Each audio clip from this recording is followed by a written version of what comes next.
two short-term reasons why I'd be selling financials at the moment. This has got nothing to do with a two-year fundamental view on the banks. Well, actually, there's three reasons. The first and fundamental reason is that the banks are not lending.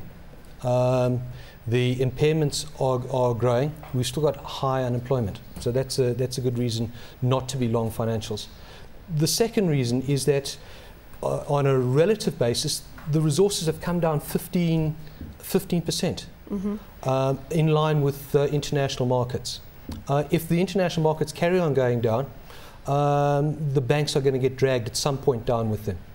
The other point is that the major banks in the United States are down 15 to 20% over the last 2 weeks.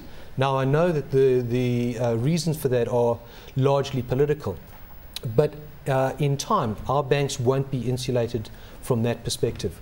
So my market trade is pick up the resources now because they've been beaten down properly. If the market carries on going down, you'll lose some money on those, but at some point the financials will get dragged down with them. Michael, I know from a recent note out from Cannon Asset Managers, you like Nedbank, Investec, and on the smaller banking environment side, Sasman.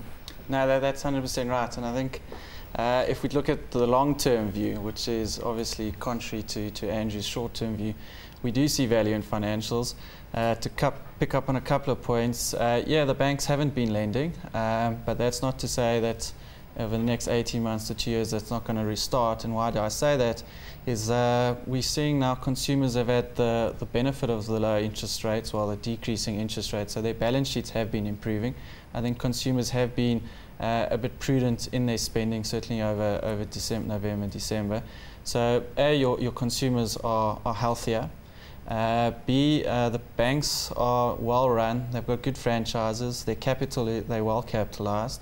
They haven't had they haven't been as affected as global banks. So they're going to suit a low interest rate, low inflation environment, which you would expect to filter over the next 18 months to 2 years.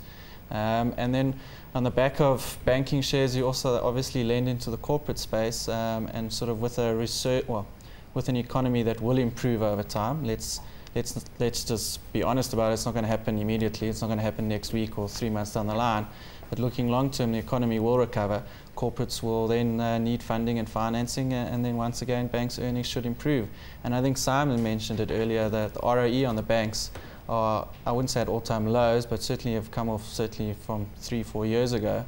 And at the same time, their price to books are not typically where you would expect some of these banks to be trading. You know, some of them are in the region of 1.4, 1.5, where the premium bank should be in excess of 2.5. So, you know, we do think there is value from an investment point of view, but I think also they'll benefit from the macro environment.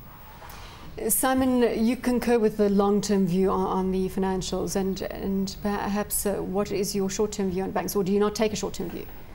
Look, obviously when you buy a share, you want to buy it as cheaply as possible. Every couple of percent helps, but I think you know, these two gentlemen, one's clearly a long-term fundamental, and the other one's a trader. A trader, yeah. So you know, I think both make relevant points.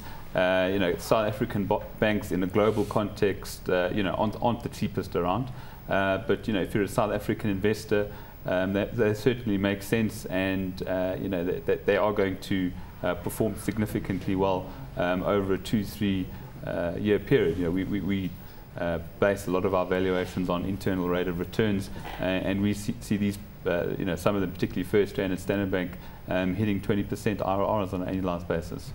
Standard Bank was mentioned by David Scooter earlier as his choice banking stock, and we know that that is a widespread sentiment in the local market. Are you saying that you're still going with the likes of a Standard Bank? Yes, I think my first preference would probably be First Rand, just because the base is a lot lower, and they've had management issues, particularly proprietary trading, etc., over the last couple of years. So the market hasn't tended to favour them. So I think the rebound, when it comes, could potentially be stronger in that one. But the Standard Bank franchise is incredibly strong. Management exceptionally good, particularly with what they're doing in Africa. We've seen their moves into Nigeria. So they're doing all the right things, and their valuation certainly isn't expensive. Gentlemen, we've got 1 minute, and you know what I'm going to do now is put you all under pressure. I'm going to say, can you give me your best play on the market, long term, short term, what it might be, and substantiate that view? And Michael, I've been giving you a little bit of a lead into this question so that you can gather your thoughts before I throw it firmly to you.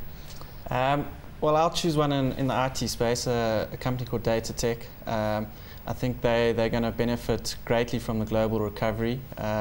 Their business is elastic in that sense, and once the global recovery happens, they'll benefit. They generate great deals of cash flow. They're a well-managed business, and they're getting geographic space. They've just had a recent acquisition. So in a nutshell, low PE, high dividend yield, generates cash, nice ROE, and going to benefit from the global recovery. Andrew? Short term, I think if markets remain under pressure, I think the financials in South Africa are asking to be sold. And Andrew? Simon, you see what I'm going on. They're talking to me in my ear. That's what's happening right here. Simon. I can only look what I've been buying, and I think Anglo's is oversold. It's representative of the market.